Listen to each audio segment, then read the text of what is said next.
Bien-aimés dans le Seigneur, que Dieu vous bénisse abondamment. Vous qui êtes en train de suivre cette école, et je prie le Seigneur que cette école puisse augmenter votre foi. Qu'il y ait un changement, qu'il y ait un avant et un après cette école.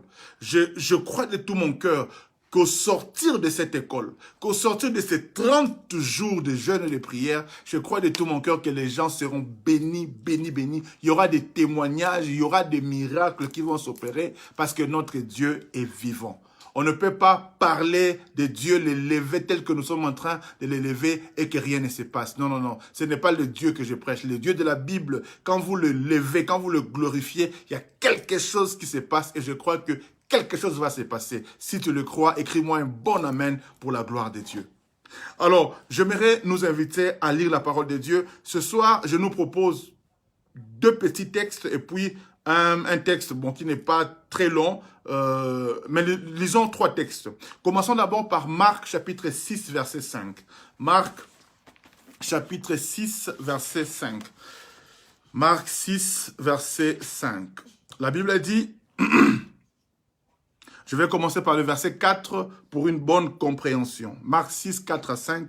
La Bible dit, mais Jésus leur dit, un prophète n'est méprisé que dans sa patrie, parmi ses parents et dans sa maison. Verset 5, il ne put faire là aucun miracle, si ce n'est qu'il imposa le main à quelques malades et les guérit.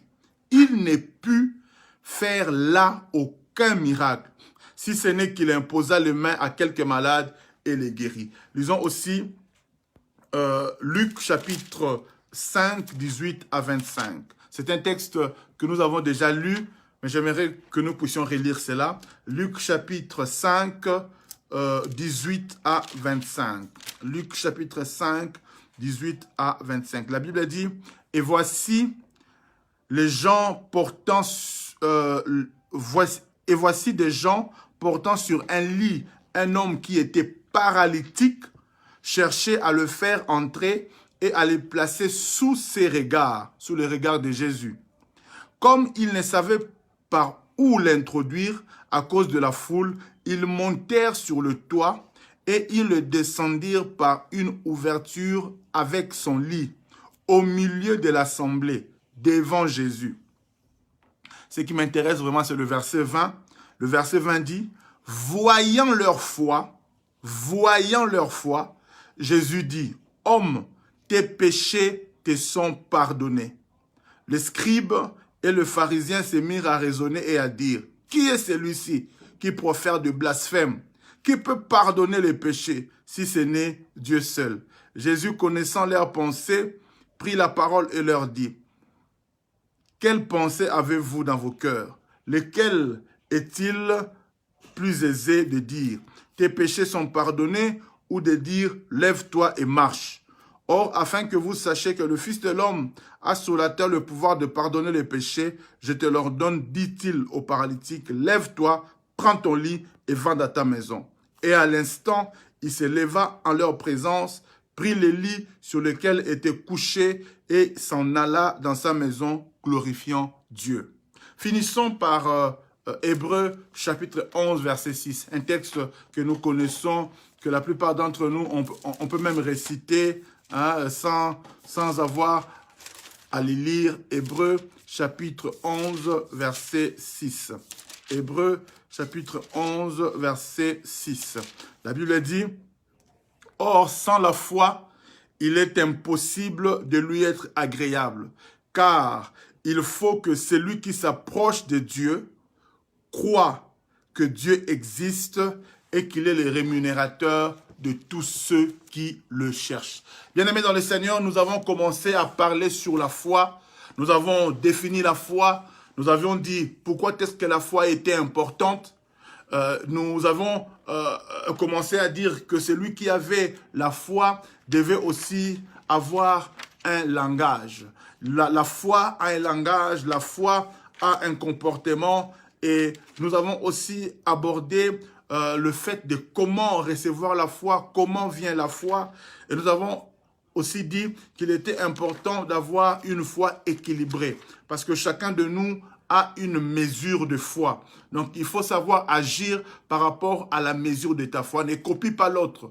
Ne fais pas du copier-coller. La foi, ce n'est pas du copier-coller. Chacun de nous a des épreuves par rapport à sa foi.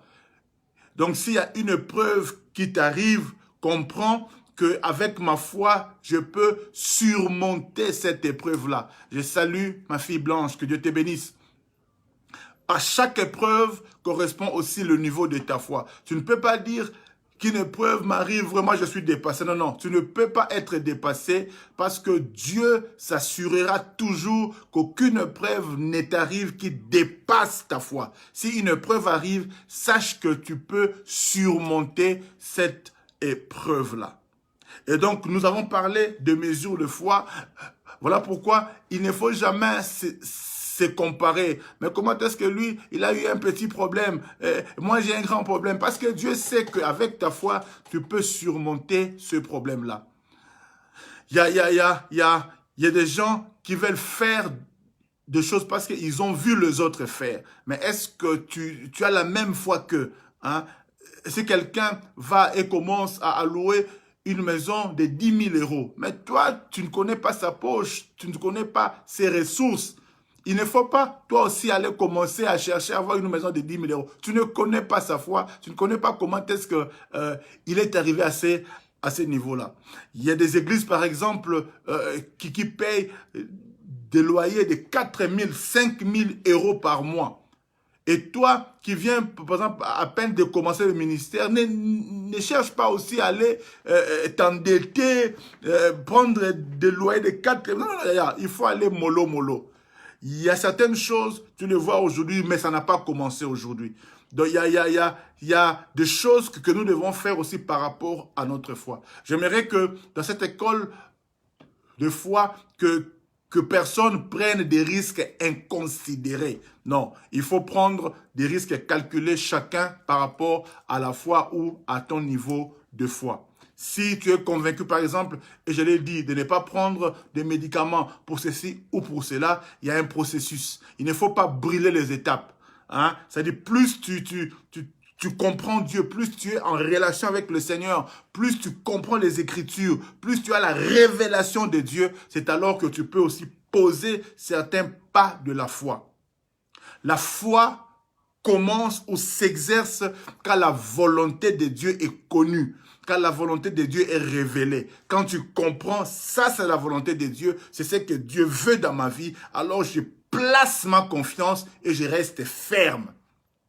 Mais quand tu n'as pas encore la connaissance, la révélation de la volonté de Dieu, il ne faut pas agir en insensé ou agir en orgueilleux.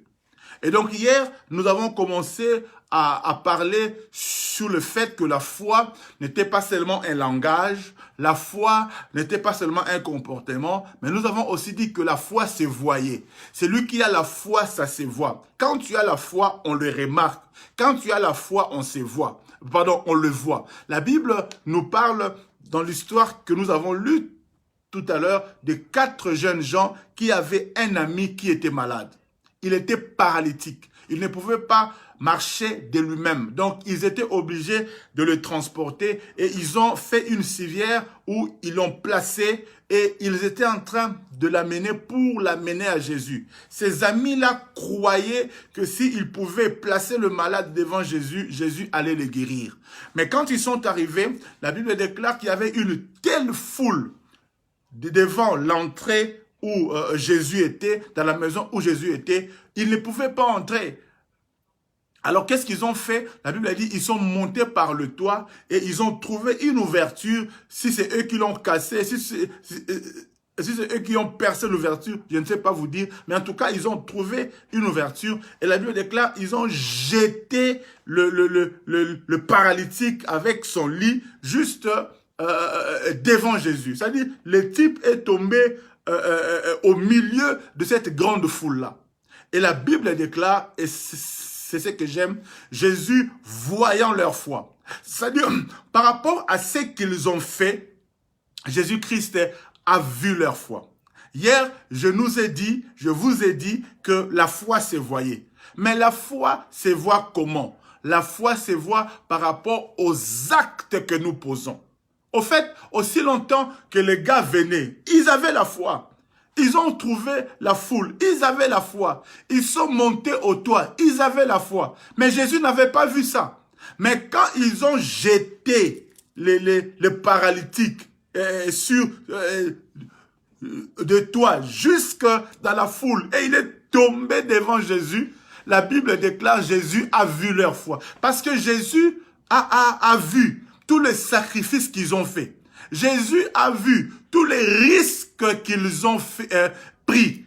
Et c'est alors que Jésus a dit, non, ces gars ont la foi. Parce que si c'était les autres, celui qui n'a pas de foi trouve toujours des prétextes. Celui qui n'a pas de foi trouve toujours des prétextes. Oh, tu sais, la foule était là, je fais quand même pas, mais la foule était là, je ne pouvais plus. Vous savez, celui qui n'a pas de foi trouvera toujours une excuse. L'incrédulité te donnera beaucoup d'excuses, mais la foi te fera surmonter toute espèce d'excuses. Il y a des gens qui disent non, moi je ne peux pas parce que vous savez, je suis noir. Il y a pas question d'être noir, il n'y a pas question d'être blanc. La foi ne respecte pas des couleurs. Aux États-Unis, on dit que c'est un pays raciste, mais on a eu un président qui était noir. Et même aujourd'hui, nous avons une vice-présidente qui est noire. Ça dit, toi, ne croise pas les bras de disant, non, vraiment, ce monde est raciste. Quand tu as la foi, tu peux défier des choses folles. Ça dit, quand tu as la foi, il y a aucun obstacle qui peut t'empêcher d'avancer. Ne trouve pas de prétextes. Tu es là, tu cherches pas le boulot, vraiment, ce monde ici, on n'est même pas. Toi, tu penses que dans ce monde, tout le monde va t'aimer. Toi, tu penses que dans ce monde, tout le monde va t'acclamer. Celui qui a la foi, ne regarde pas aux obstacles. Arrête un peu. Oh non, moi je suis une femme, vous savez, chez nous on dit, moi c'est à Tongagamboka, la femme est incapable de bâtir une ville, la femme ne peut pas diriger. Tous ceux qui ont la foi, affronte la situation, quels que soient les handicaps, quel que soit le problème. Chacun de nous sommes nés avec certains handicaps. On n'est pas né avec des chemises, on n'est pas né avec une cuillère en or. On est né avec quelques handicaps, mais avec la foi, nous arrivons à surmonter les handicaps. C'est lui qui vous prêche aujourd'hui là. C'est lui qui vous prêche aujourd'hui. C'était un beg. J'ai bégayé comme pas possible. Vous savez qu'à chaque fois que moi je prêche, c'est un miracle. J'ai bégayé comme pas possible. Et le jour où on m'a dit, toi tu seras un prédicateur, je me suis dit, mais est-ce que tu te trompes? Est-ce que tu connais même la personne à qui tu parles? Moi, je ne pouvais pas parler. J'ai jeté un beg. Même là, quand vous me suivez, vous sentez de temps en temps, il y a des crises de bégaiement qui arrivent parfois. Mais Dieu m'a accordé cette grâce. Aujourd'hui, je suis prédicateur. Et un jour, j'ai eu même à prêcher devant un stade, dans le stade des martyrs. Imaginez un peu un bègue qui ne savait pas parler, prêcher devant un stade. Il y a des obstacles, il y a des handicaps, mais celui qui a la foi peut surmonter ces obstacles-là. Arrête un peu avec tes excuses. Moi, je suis femme, moi, je suis noir, moi, je n'ai pas étudié, moi, je suis cela, moi, je suis cela. Un homme comme Joseph, étranger, un homme comme Joseph, prisonnier, accusé injustement des viols, incarcéré. Mais parce qu'il avait confiance en Dieu, parce qu'il avait confiance aux promesses de Dieu, Joseph est arrivé premier ministre dans un pays étranger. Il n'était même pas fils du pays. Nous, on trouve toujours des excuses. La foi n'a pas de limite. La foi n'a pas de limite. La foi n'a pas de limite. Ces types-là, ces 4 amis-là, ils sont allés, ils ont défié la foule. Ils ont pris des risques. Et ils sont montés au toit, au risque même de tomber, au risque même de connaître un accident. Je ne sais pas qu'est-ce qu'ils ont fait. Ils ont sûrement dû attacher l'ami sur son lit là, pour qu'il ne bouge pas. Ils ont trouvé des astuces. Comprenez qu'ils ont posé des actes, hein. Imaginez-vous la scène. Il devait monter avec le malade. Il était sur un lit. Donc il fallait bien l'attacher. Il fallait monter, tirer, tout ça. Ils ont fait des choses. Jusqu'au point où ils sont arrivés au toit et ils ont jeté le paralytique devant Jésus. Et la Bible déclare, quand Jésus a vu ça, Jésus a vu leur foi. Ne pense pas que Jésus verra ta foi en croisant les bras. Non, il y a des actes que nous devons poser qui démontrent notre foi. C'est en cela que la Bible dit la foi est une démonstration des choses qu'on ne voit pas. Il faut que tu démontres ta foi en posant des actes. La foi doit se voir. La foi doit se voir au travers des actes que nous posons. Non pas seulement des paroles. Vous savez, chacun de nous peut commencer à parler. Moi, je serai riche. Moi, je serai ceci. Moi, parler, c'est bien. Mais poser des actes, c'est ce qui démontrera et c'est ce qui fera voir à Dieu que nous avons la foi. Parce que vous savez que Dieu, tout ce qu'il attend de nous, c'est voir la foi. Quand Dieu voit la foi en nous, Dieu peut faire des choses extraordinaires. La foi n'a pas de limite. Si tu crois que Dieu peut faire ça, Dieu peut le faire. Si tu crois que Dieu... Vous savez, la foi, c'est comme l'eau. Hein? C'est comme une rivière, au fait. La foi, c'est vraiment comme une rivière. Au fait, selon le récipient que tu lui donnes, l'eau va remplir le récipient par rapport à sa capacité de contenance. C'est-à-dire, si ta foi est grande, tu as aussi un grand récipient pouvant contenir énormément de choses. Il y a des gens qui viennent à Dieu avec juste une tasse de café à l'italienne. C'est-à-dire, si ta foi est comme une tasse de café à l'italienne et tu es devant l'océan, tu dis, Seigneur, vraiment, donne-moi. Mais tu t'avances devant Dieu avec une tasse de café italienne. Dis-moi, quelle est la quantité d'eau que tu vas ramener? Mais tu vas ramener juste une petite quantité d'eau et pourtant tu te trouves devant l'océan. Et tu vas te plaindre, oh Dieu ne m'aime pas. Mais Yaya, si Dieu t'aime, la preuve est qu'il t'a sauvé. Mais c'est toi qui ne sais pas suffisamment lui faire confiance. Tu viens devant l'océan et tu t'amènes avec une tasse de café à l'italienne. Non Yaya, il faut venir avec un tonneau. Alléluia. Et même si tu as vraiment la foi, au lieu de venir même avec un tonneau, tu viens avec un camion pompe-eau. C'est-à-dire avec un camion citerne. Même si tu pompes l'océan avec un camion citerne, j'aimerais t'informer, l'océan ne va pas sécher. C'est toi qui crois, non? Je vais demander seulement un peu. Vraiment, on est nombreux, non? Moi, je viens seulement avec ma petite tasse. Je ne vais pas finir, oh. Les miracles chez Dieu, ça finit pas, oh. Même si tu es guéri aujourd'hui, il y a encore des guérisons en réserve. C'est toi qui penses que non, non, vraiment, Seigneur, mot de tête, oui, mais cancer, non, je ne vais pas déranger Dieu. Tu ne déranges pas Dieu avec la foi. Quand ces types-là sont venus, Jésus prêchait, il y avait la foule autour de lui. Mais quand il a vu leur foi, Jésus n'a jamais dit que ces types-là l'ont dérangé. Au contraire, Jésus les a appréciés. La Bible dit Jésus voyant leur foi. Jésus aime la foi. Jésus aime voir la foi. Jésus veut voir la foi. Est-ce que Jésus peut voir la foi en toi? Quels sont les actes que tu poses qui démontrent à Dieu que tu as la foi? Tu as trop parlé. Démontre à Dieu que tu as la foi par rapport à tes actes. J'ai béni Dieu que ces paralytiques-là avaient des amis qui croyaient, qui malgré les obstacles se sont débrouillés. Seigneur, donne-moi des amis qui ont la foi. Donne-moi des amis qui ont la foi. Donne-moi des amis qui vont m'aider à avancer. Malgré les obstacles, ils te diront, ne t'arrête pas, avance encore. Malgré les problèmes, ils te diront, n'arrête pas, avance encore. Même si les médecins te disent ceci ou cela, ils te diront non, crois encore. Dieu est capable de faire ce que tu crois qu'il peut faire. Dieu est capable de faire ce que tu crois qu'il peut faire. Tout ce qui empêche Dieu d'agir dans notre vie, c'est l'incrédulité. Vous savez, la Bible dit rien n'est impossible à Dieu. Rien n'est impossible à Dieu. Donc ça dit Dieu peut tout. Mais dans Marc 6, verset 5, que nous avons lu tout à l'heure, la Bible nous dit que Jésus ne pu faire là aucun miracle. Waouh! Les dieux tout-puissants, les dieux Elohim, le Dieu El Shaddai, le créateur des cieux et de la terre, il s'est vu incapable d'agir, malgré sa bonne volonté, malgré son omnipuissance, son omnipotence, malgré le fait qu'il est tout puissant. Mais la Bible dit dans ce verset que Jésus n'est pu faire. C'est-à-dire, pu là, ça vient du verbe pouvoir, être capable. En fait, Jésus voulait.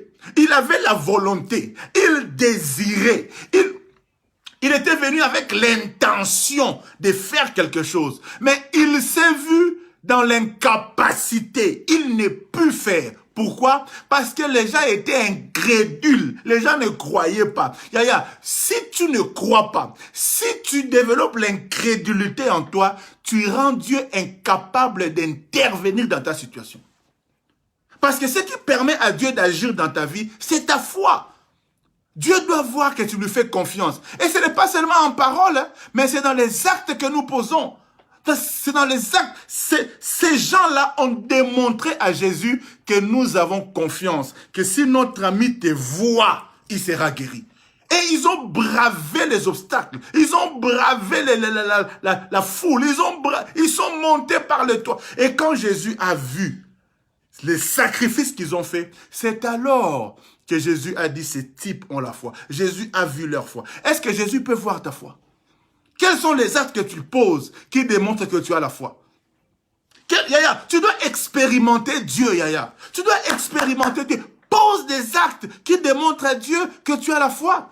Je vous ai dit qu'un jour, je ne sais pas si je vous l'ai déjà dit, mais dans mon église où je prêche, sûrement, ils savent, ils connaissent ce témoignage. Un jour, je devais faire la modération à mon église à Kinshasa, en RDC. Moi, j'habitais le quartier d'Ebado Mamatete et l'église était à Kinzazi. C'est à peu près, disons, 45 minutes à pied pour marcher. Et puis d'ailleurs, à l'époque, on n'avait pas de voiture, on n'avait pas de téléphone, donc il n'y avait rien. Donc, il fallait marcher pour aller à l'église. Mais il s'est fait que je devais modérer à 17 h. On arrive, il était midi, tout ça. Il y a une diarrhée pas possible qui m'atteint. J'allais aux toilettes chaque 5 minutes. Une diarrhée, vous savez, c'est genre de diarrhée qui, ça dit, tu peux pas tarder. Tu dois juste t'asseoir à côté des toilettes. Parce que, tu pars. Mais le problème, c'est quoi? C'est que l'heure avancée, le diarrhée ne s'arrêtait pas. Et moi, je devais aller à l'église modérée. Et en ce moment-là, c'était pas comme aujourd'hui, où je pouvais appeler pour informer que je ne peux pas venir parce que j'ai un petit problème. C'est-à-dire, même si il fallait informer, il fallait quand même aller sur place et pour leur dire que, écoutez, en tout cas, moi, je ne peux pas parce que je suis comme ça. Que faire? On arrive 15 h et j'avais 45 minutes de marche. Je me dis, non. Si j'attends 16 h, ça sera terrible. Je commence à prier. Je dis, Seigneur, la Bible dit que toi, tu guéris. Aujourd'hui, j'avais expérimenté la guérison. Moi, je crois à la guérison miracle. Je n'ai pas commencé par les cancers. J'ai commencé par la diarrhée. Toi, tu veux directement commencer par les cancers ou le sida. Si tu ne crois pas en Dieu pour les maux de tête, pour la diarrhée, comment tu vas croire pour le sida? Parce que dans le sida, là, il y a diarrhée, il y a tuberculose, il y a beaucoup de maladies dans le sida. Commence d'abord par croire à la diarrhée. J'ai dit, Seigneur, tu dois me guérir, je dois aller modérer. J'ai dit, aujourd'hui, la diarrhée ne va pas m'empêcher de modérer. Je suis sorti de la maison avec tous les risques, bien habillé. Et vous savez que au Congo, chez nous, il n'y a pas de toilettes publiques. Donc, si quelque chose m'arrivait en cours de route, il n'y a pas de toilettes. C'était un risque énorme. Je suis sorti, j'ai commencé à marcher petit à petit. Bon, nous, comme on a grandi, il y avait un système, quand tu sens que ça vient là, tu prends la salive, tu mets sur l'ombril et puis tu bloques un peu. Je partais 2 minutes, je bloque. Et Dieu a fait grâce. Je suis arrivé, dès que j'ai mis mon pied à l'église, la diarrhée a disparu. Et ce jour-là, j'ai expérimenté une guérison miracle. J'ai posé un acte de foi. Quand je suis arrivé à l'église, Dieu a vu ma foi. Par rapport aux actes que j'avais posés, Dieu m'a guéri. Ce jour-là, j'ai fait une modération pas possible. À la fin du culte, on était avec le prédicateur, les gens venaient saluer le modérateur. Oh non, vraiment, frère Michel, tu as modéré aujourd'hui. Dans mon cœur, je disais, si vous saviez. Comment c'était dur. Mais ce jour-là, Dieu m'a honoré. Dieu a honoré ma foi. J'ai modéré. C'était formidable. Dieu a vu ma foi. Et depuis ces jours-là, je crois que Dieu peut guérir. Dieu peut guérir les malades. Et même un peu plus tard, j'ai eu d'autres témoignages. Je suis allé prier pour les malades. Les malades ont été guéris. Mais parce que je savais déjà que Dieu pouvait guérir. Il n'y a aucune maladie qui est impossible à Dieu. Aujourd'hui, moi, je crois qu'il n'y a aucune maladie que Dieu ne peut pas guérir. Toutes maladies peuvent être guéries par le Seigneur. Et d'ailleurs, la Bible déclare que par ces meurtrissures, nous avons été guéris de toutes nos maladies. La foi doit se faire voir. Voilà même pourquoi il faut accepter d'être accompagné par des gens qui ont la foi. Yaya marche avec des gens qui ont la foi. Cet ami-là, ce paralytique-là, heureusement qu'il avait des amis qui avaient la foi. Marche avec ceux qui ont la foi. Marche avec ceux qui démontrent la foi. Marche avec ceux qui voient les choses comme toi. Ne marche pas avec des gens, toi tu aimes la foi, mais tu marches avec des gens qui critiquent la parole, qui critiquent Dieu. Toi tu as comme amis que des païens, qui n'aiment pas prier. Tu n'as que des amis qui ne font que critiquer matin et soir les pasteurs. Matin et soir, ils critiquent la Bible. Matin et soir, ils remettent en question la parole de Dieu. Mais tu ne vas pas grandir dans ta foi. Yaya, écoute ceci. Tu ne peux pas recevoir ce que tu critiques. Tu ne peux pas dire tous les jours, tu critiques la guérison divine. Au moins, je ne crois pas à la guérison divine. Mais quand tu es malade, tu espères que Dieu va te guérir. Non. Tu ne peux pas critiquer quelque chose et espérer la recevoir. Non. Il y a des gens, dès qu'ils voient quelqu'un être béni, ils les recherchent, ce sont des voleurs. Mais qui t'a dit qu'il a volé? Il sait pas que c'est Dieu qui l'a béni. Parce que nous, Africains, là, toute personne qui est riche, qui réussit, c'est un voleur. Qui t'a dit qu'il a volé? Qui t'a dit qu'il a volé? Ne critique pas les gens si tu ne sais pas quelle est leur source. Est-ce que quand tu dis qu'il a volé, tu l'as vu voler? Dès que quelqu'un réussit, vraiment, celui-là est un féticheur. Mais qui te dit qu'il est féticheur? Est-ce que Dieu ne bénit pas? Est-ce que Dieu ne rend pas riche? Tu n'as pas lu dans la Bible que Dieu a rendu des gens riches. Abraham, notre père, était riche. La Bible dit que Isaac s'allait en s'enrichissant de plus en plus. Il était même fort riche. Ça, c'est notre grand frère Isaac. Jacob est parti de rien. Il est devenu riche. Yaya, c'est possible que Dieu aussi nous rende riches. Mais pourquoi tu as toi, tu critiques tout le monde. Tu veux te marier et en même temps, tu critiques tous ceux qui se marient. Même quand on t'invite dans le mariage de quelqu'un, c'est pour critiquer. Vraiment, les tables là ne sont pas bien faites. La mariée, elle n'est même pas belle. Mais toi, tu critiques tout le monde. Et tu espères avoir le mariage. Alléluia. Toi, tous les hommes de Dieu sont des escrocs. Mais tu espères que Dieu fasse de toi un homme de Dieu. Non, tu ne peux pas critiquer et en même temps espérer recevoir. Tu ne peux pas recevoir ce que tu critiques. Et tu ne peux pas recevoir de celui que tu critiques. Tu viens là suivre l'enseignement sur la foi. C'est moi qui te prêche. Mais en même temps, tu me calomnies, tu me critiques et tu espères vraiment que de moi, Dieu pourra passer par moi pour te bénir. Non! Tu ne peux pas me critiquer et en même temps recevoir de mon onction. L'onction que tu critiques ne te bénira pas.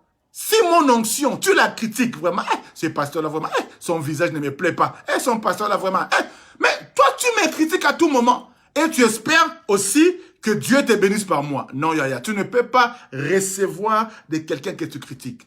Si tu honores ton pasteur sera une bénédiction pour toi. L'onction que tu honores, c'est l'onction que tu béniras. Et voilà pourquoi dans nos églises, il y a comme deux classes. Il y a des gens qui témoignent, Dieu leur fait du bien, Dieu leur bénit, Dieu leur visite. Pourquoi? Parce qu'ils font confiance à l'homme de Dieu. Il n'y a aucun homme de Dieu qui est parfait. Enlève ça de ta tête. Il n'y a aucun homme de Dieu qui est parfait. Mais tu dois croire que Dieu passe par lui pour me bénir. Si tu perds ta confiance aux hommes de Dieu, tu perds aussi le canal par lequel Dieu peut te bénir. Dieu lui-même dit dans le livre de Chroniques, croyez en Dieu, vous serez affermis. Mais croyez en mes prophètes et vous réussirez. Si tu crois en Dieu, tu seras affermi. Mais pour réussir, pour être guéri, pour être béni, Dieu lui-même se décharge. Il dit pas moi. Croyez à ceux que je vous ai envoyés. Croyez à mes prophètes. Mais Dieu sait que tous les prophètes dans l'Ancien Testament, ils avaient des défauts. Mais Dieu dit croyez en eux. Malgré leurs défauts, croyez en eux. Toi qui trouves toujours des excuses. Moi, je ne crois pas. Parce que les hommes de Dieu sont des comédiens. Les hommes de Dieu. Donc pour toi, tous les hommes de Dieu sont des comédiens. Mais en même temps, tu viens à l'église. Mais bizarre. Mais pourquoi tu ne restes pas à la maison? Tu viens à l'église. Tu viens aussi, et puis devant lui, hey, papa, daddy. Mais en même temps, quand tu es chez toi là, tu les tu les critiques, tu parles mal de lui. Et puis, Yaya, si lui, il ne te voit pas, mais Dieu te voit. Dieu te voit. Dieu te voit. Arrêtez de critiquer les pasteurs, les mamans pasteurs. Arrêtez de critiquer les hommes de Dieu. Ce n'est pas bien pour vous. Marchez avec ceux qui ont la foi. Marchez avec ceux qui parlent bien. Marchez avec ceux qui ont la même vision que toi. Cela va t'aider. Et voilà pourquoi dans le psaume chapitre 1, ça nous dit ceci. Heureux l'homme qui ne marche pas selon les conseils des méchants.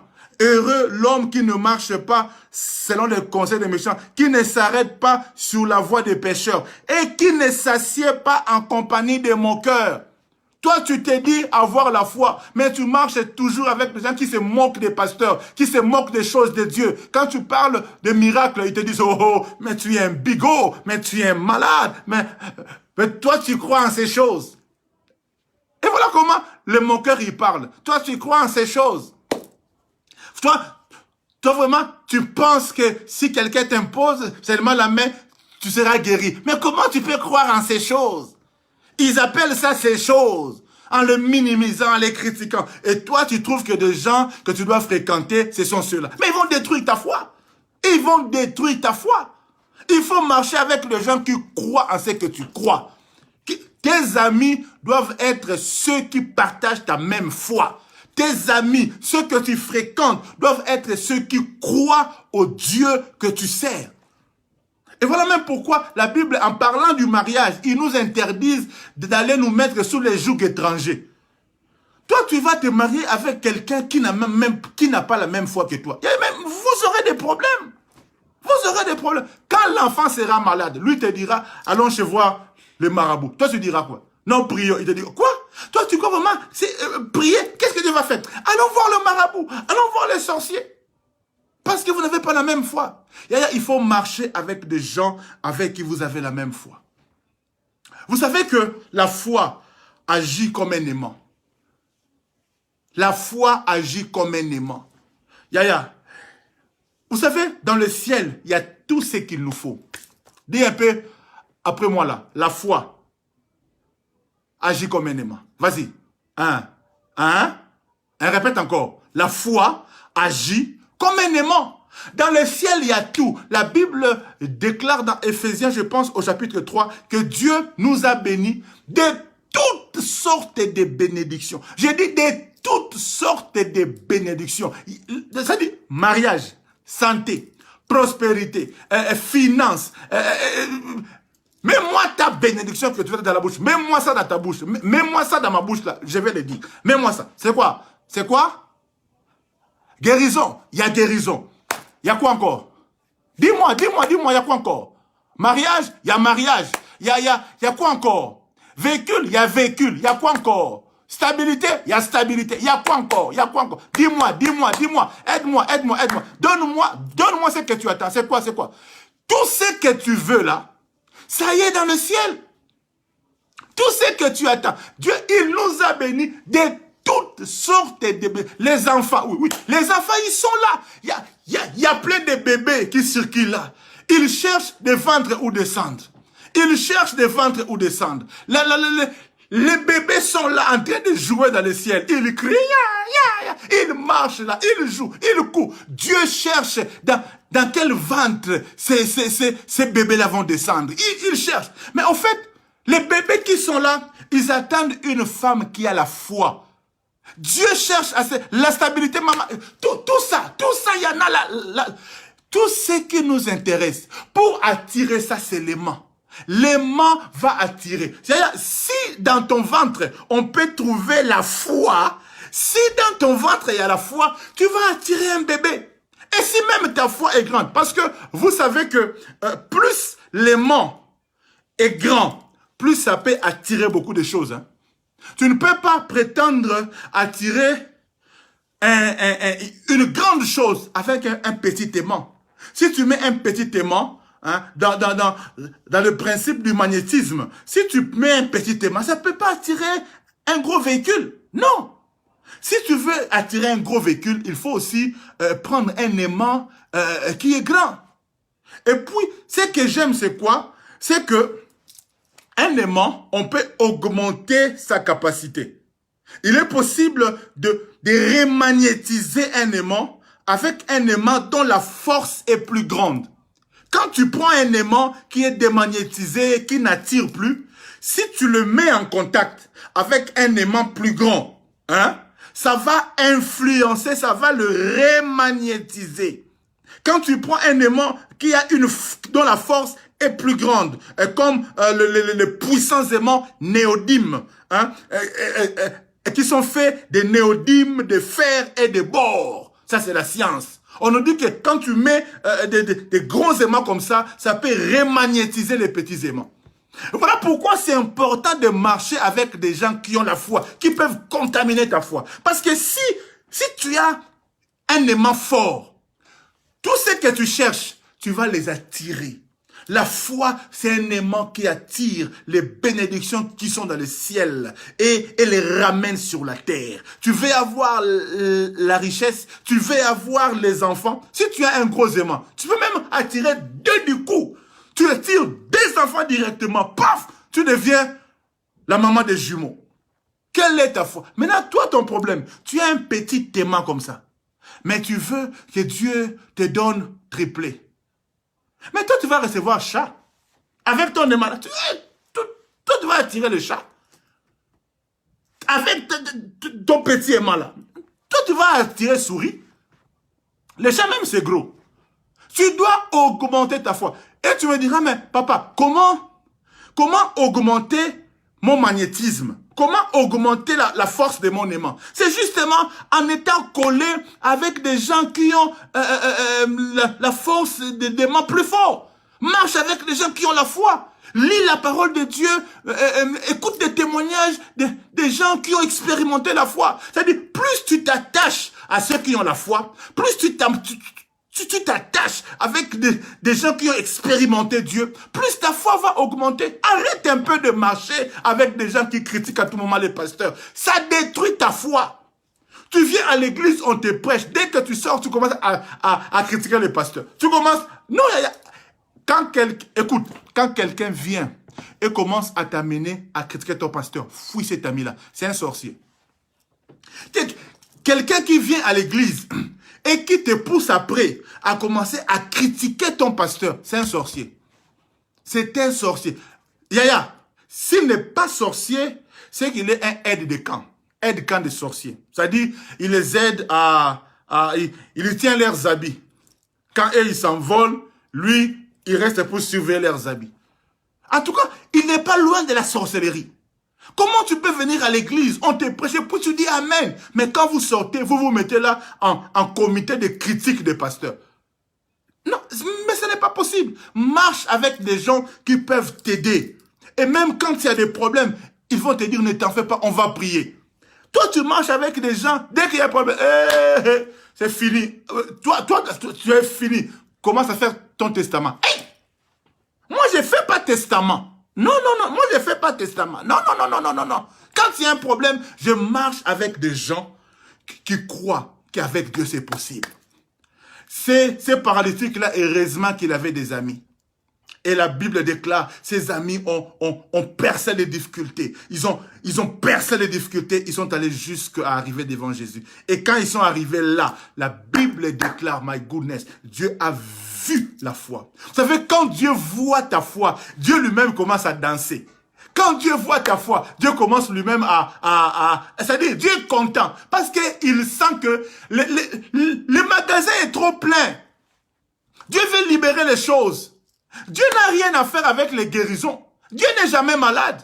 Les guérisons sont là, pleins, les magasins sont pleins. Dieu veut libérer les choses. Voilà pourquoi, quand Dieu voit la foi, Dieu est content. Dieu est dans la joie quand il voit la foi. Et voilà pourquoi la Bible dit, Dieu aime que ceux qui s'approchent de lui, Hébreux 11, verset 6, que ceux qui s'approchent de lui croient, aient confiance, aient la foi que Dieu existe et qu'il est le rémunérateur de ceux qui le cherchent. Dieu veut voir la foi. Quand Dieu voit la foi, Dieu est content. Parce que le magasin là-bas est plein. Il y a plein de véhicules là-bas. L'or là-bas, c'est à gogo. La Bible dit, l'or et l'argent lui appartiennent. L'argent là-bas, il y en a trop. Les enfants là-bas, ils font du bruit. Dieu veut se libérer. Dieu veut libérer les magasins. Dieu veut libérer les magasins. L'océan est plein. Mais toi, tu viens avec une tasse de café. Viens avec camion pompe, avec citerne. Hein? Dieu s'attend à voir ta foi pour libérer les magasins. Alléluia.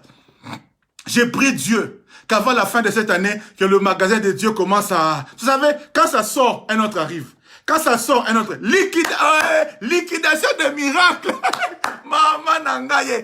Liquidation de miracles. Avant le 30 novembre, là, liquidation. Liquidation de miracles.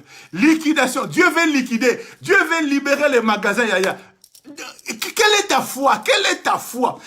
S'il te plaît, ne viens pas avec la tasse de café. Je t'interdis de venir avec la tasse de café. Je t'interdis. Ne viens pas avec la tasse de café. Viens avec une citerne. Parce que les miracles sont disponibles. La guérison est disponible. Dieu là-bas, il ne mange pas l'argent. Dieu n'utilise pas dollars. Dieu n'utilise pas euros. Dieu n'utilise pas livre sterling. Tout est là. Mais quelle est ta foi? Quelle est ta foi? Si tu fais confiance en Dieu, si tu crois en Dieu, tu peux attirer, tu peux attirer, tu peux attirer. Ah, reçois ton miracle au nom de Jésus. Reçois ton miracle. Reçois ta guérison au nom de Jésus. Si tu le crois, que cela arrive au nom de Jésus. Si tu le crois, qu'avant la fin de cette année, que Dieu te donne la stabilité. Si tu le crois, avant la fin de cette année, reçois 2 jumeaux dans ton ventre. Si tu le crois, un miracle peut se faire. Si tu le crois, au nom de Jésus, reçois ton miracle. Reçois ta guérison. Reçois ta guérison. Reçois ta guérison. Reçois ton miracle. Reçois ta stabilité. Au nom de Jésus. Si tu le crois, everything is possible. Tout est possible à celui qui croit. Mon Dieu, Jésus a vu. Écoutez, quand Jésus a vu, ce type-là était venu pour être guéri. Mais Jésus commence d'abord par lui dire, hé, petit, d'abord tes péchés sont pardonnés. Tes péchés sont... Il n'était même pas venu pour ça. Mais Jésus commence d'abord par là. Il lui dit, petit, tes péchés sont pardonnés. Et la Bible déclare que les sacrificateurs qui étaient là ont commencé à dire, oh, mais qui est celui-ci? Il exagère aussi. Mais comment est-ce qu'il peut pardonner les péchés? Mais il n'y a que Dieu qui peut pardonner. Jésus les a entendus. Il a dit, qu'est-ce qui est plus facile? Pardonner les péchés ou dire à quelqu'un, prends ton lit et marche? Jésus maintenant dit au malade, prends ton lit et marche. Mais avant déjà, Jésus avait exagéré. Les gens ont dit, mais non, mais tu peux pas aller jusque-là. Guérir, on peut encore accepter. Mais pardonner les péchés. Quand Dieu voit ta foi, il va exagérer. Quand Dieu voit que tu lui fais confiance, ce type est venu pour la guérison, mais il a eu le salut. Il a eu le pardon de ses péchés. Si Dieu voit que tu as la foi, tu demandes un enfant, tu auras triplé. Tu auras triplé. Si Dieu voit ta foi, tu demandes quoi? Tu demandes quoi? Voiture. Oh Seigneur, Seigneur, donne-moi seulement une voiture. Si Dieu voit que tu as la foi, tu en auras 2. C'est-à-dire tu en auras 2. C'est-à-dire si Dieu voit ta foi, tu demandes mariage. Dès que tu entres, tel que tu as attendu, toi, tel que je te vois, tel que tu as attendu mariage, toi, dès que tu entres, 2 jumeaux.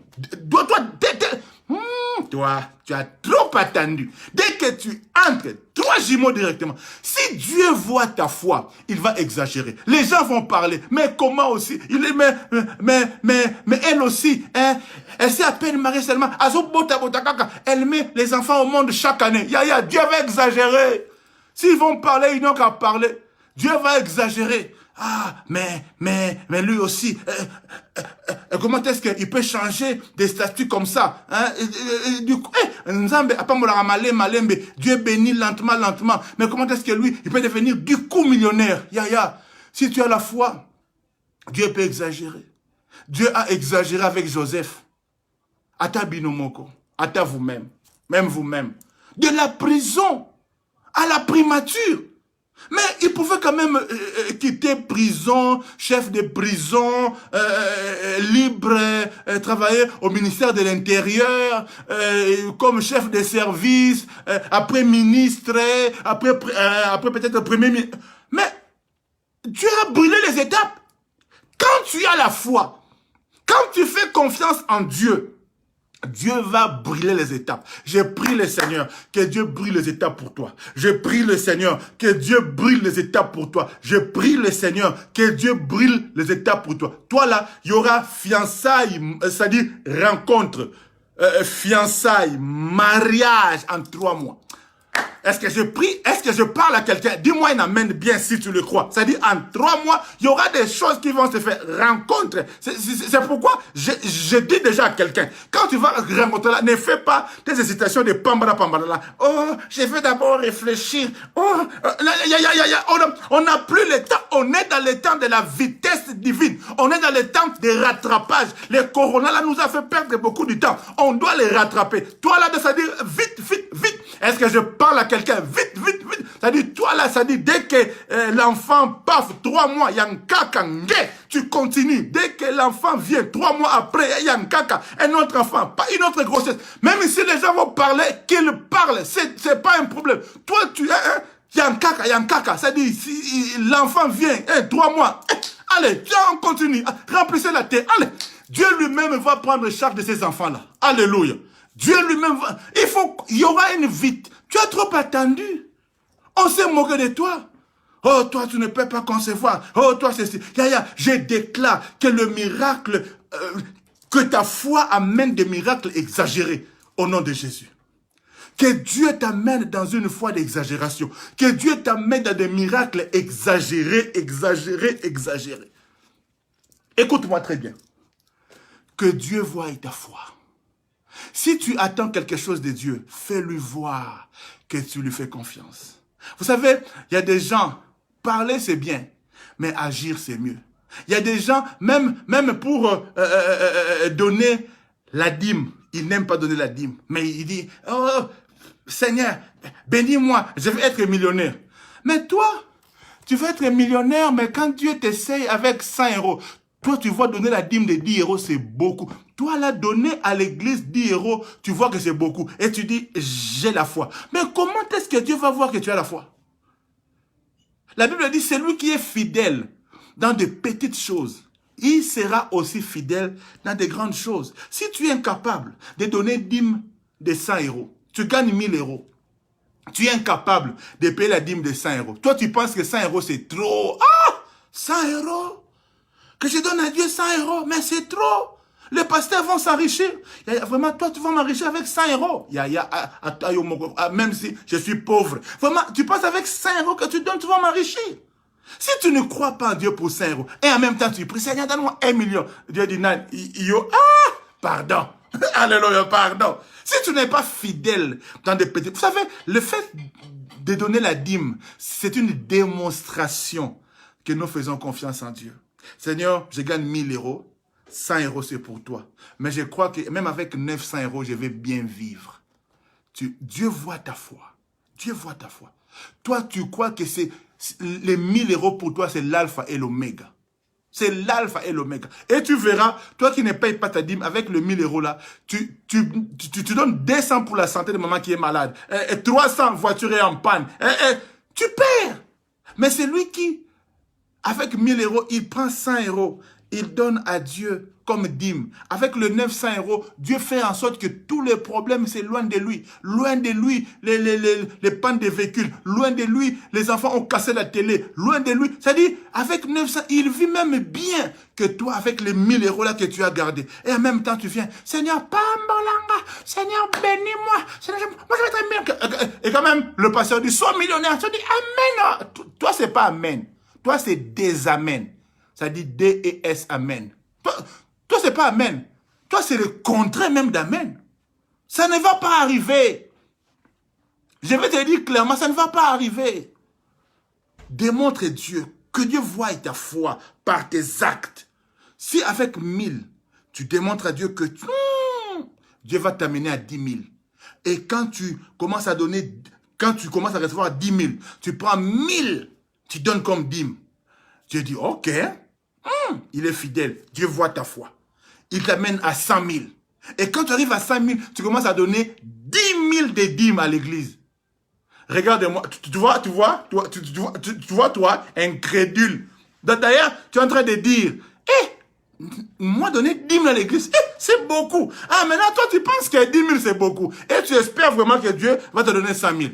Ça dit, si pour toi, 10 000, c'est beaucoup, alors pour Dieu aussi, te donner 100 000, c'est beaucoup. C'est lui qui est fidèle dans de petites choses. La Bible dit, il sera aussi fidèle dans de grandes choses. Démontre à Dieu que tu crois, que Dieu voit ta foi par ton comportement. Il y a par exemple, un jour, je finirai par là pour ce soir. Nous continuerons demain. Je finirai par là. Un jour, il y a une femme qui est venue voir un de mes amis pasteurs parce qu'ils avaient un problème de conception. Ils n'arrivaient pas à concevoir. Ils sont venus voir mon ami. Ils ont prié ensemble. Et à la fin, l'ami l'a convaincu par le Seigneur. Il dit à la femme, quand vous sortez d'ici, allez commencer à faire la layette. Allez commencer à acheter les choses. Et, Yaya, on n'est même pas encore allé dormir. C'est-à-dire, on finit de prier. On n'est même pas encore allé dormir pour faire les gymnastiques des mariés. Tu commences déjà à nous dire d'aller faire la layette.